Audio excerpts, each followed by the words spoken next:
Est-ce que vous verriez, vous, investir votre argent dans une terre qui risque une inondation à tout moment et dont les sols sont fragilisés, appauvris et incapables de produire quoi que ce soit? Non? Bah moi non plus. Si je vous pose cette question, c'est parce qu'investir dans des entreprises sans tenir compte des risques liés à la biodiversité, ça revient un peu à acheter un terrain où rien ne peut prospérer.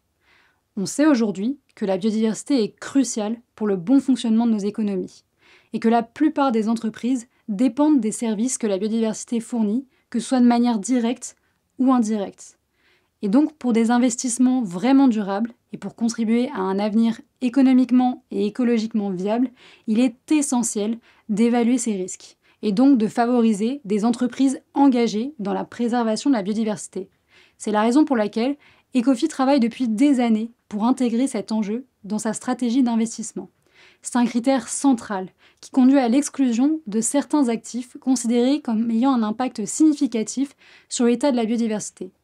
Cette année, nous avons décidé d'aller encore plus loin dans notre engagement et nous avons contacté une vingtaine de sociétés dans lesquelles nous sommes investis et qui présentent des risques liés à la biodiversité, pour les accompagner et pour les aider à mieux intégrer cette problématique.